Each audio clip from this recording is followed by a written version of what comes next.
आपलं आतापर्यंत काय काय झालेलं आहे या युनिटमध्ये.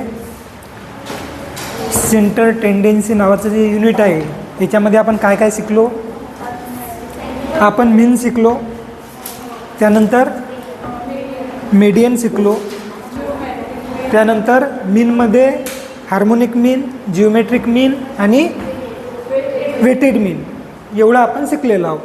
आता याच्यामधलं शेवटचं जे राहिलेलं आहे ते राहिलेलं आहे मोड. त्यालाच आपण मराठीमध्ये म्हणतो भूइष्टक. ओके, आता याच्यामध्ये सुद्धा आपल्याला 3 सिरीज असतात, सिम्पल, डिस्क्रीट आणि कंटिन्यू. तिन्ही याच्यामध्ये आपल्याला भूइष्टक कसं काढायचं, मोड कसं काढायचं हे बघायचं आहे. पहिले आपण सिम्पल सिरीज बघू.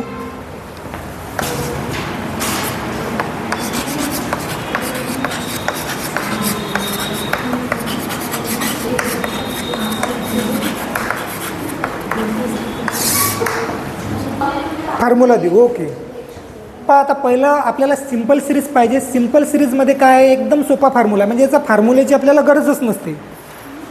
सिम्पल सिरीजमध्ये फॉर्म्युल्याची आपल्याला कोणत्याही प्रकारची अशी गरज नाही आणि असा फॉर्म्युलाही नाही आहे. परंतु आपण जनरली सिम्पल सिरीजमध्ये जेव्हा आपण मोड काढतो त्यावेळेस Z is equal to most repeated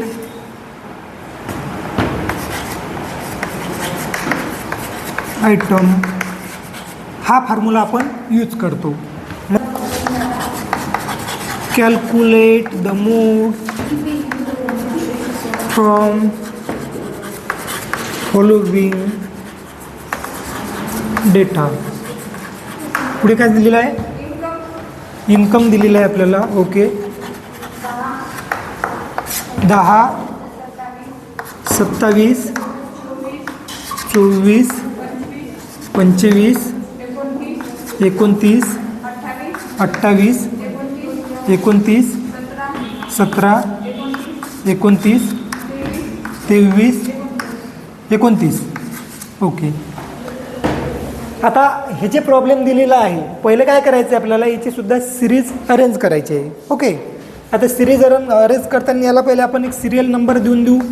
याचं आपल्याला काही गरज नाही, कारण एनचं एनच नाही याच्यामध्ये, त्यामुळे काहीच याचं काहीच घेणं देणं नाही आपल्याला. ओके, किंवा आपण डायरेक्ट इथे इन्कम लिहून टाकू.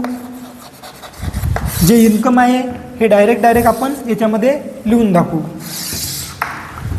10, 27, 24, 25, 29, 28, त्यानंतर काय 29, त्यानंतर 17, त्यानंतर 29, 23 आणि 29.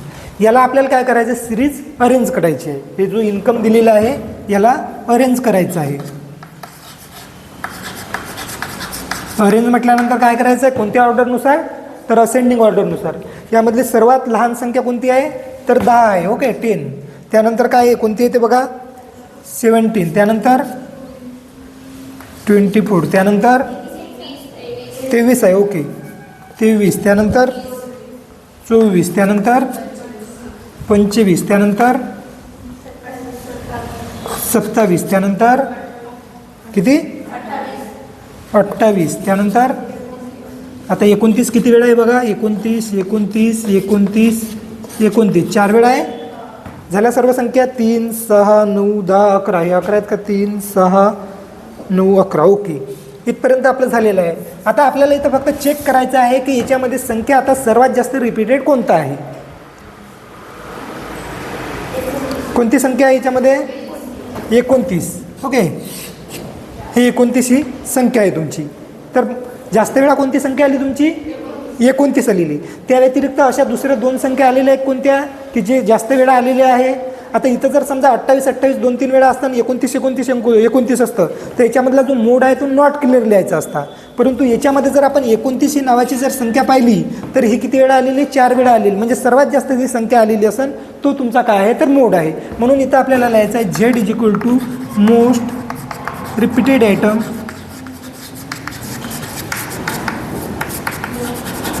झेड काय राहील तुमचा, 29. झेड काय राहील, 29. आता या व्यतिरिक्त जर या सिरीजमध्ये दुसऱ्या 2-3 संख्या जर आल्या असतील तर इथं मोड काय झाला असता, नॉट क्लिअर लिहायचा असता. एवढं ध्यानात ठेवायचं आहे. एकदम सिंपल आहे झेडचं सिंपल सिरीज. झेडची सिंपल सिरीज सर्वात सोपी आहे. काय करायचं आहे, पहिले जशी सिरीज दिली तशी लिहून टाकायची आहे. त्यानंतर त्याला असेंडिंग ऑर्डरनुसार लिहायचं आहे. असेंडिंग ऑर्डर केल्यामुळे काय होईल की ज्या सारख्या संख्या आहे ती एका सोयीने येतील, एका सोयीनं आपल्याला दिसून जातील. हे तुमचा झेड आहे. ओके, एवढं लिहून द्या. काय प्रॉब्लेम आहे कोणाला यामध्ये? मग आता हेच प्रॉब्लेम आहे आपलं. ओके, या प्रॉब्लेममधले आपण काही संख्या चेंज करून टाकू. इथं 29 आहे, इथं आपण 35 करू. ओके, इथं सुद्धा आपण एक 35 करू. आता आपल्याला सिरीज अरेंज करायची आहे.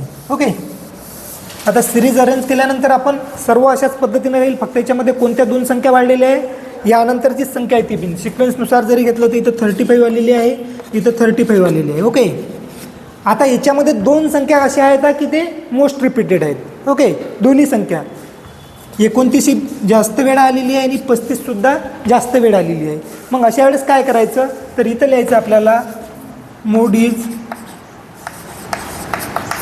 Not clear. बस एवढंच लिहायचं आहे, बाकी काहीच नाही करायचं आहे. फक्त एवढं अरेंज करून दाखवायचं. जास्त वेळा जर अशा संख्या आल्या असेल तर तिथं मोस्ट इज नॉट क्लिअर लिहायचं. हां,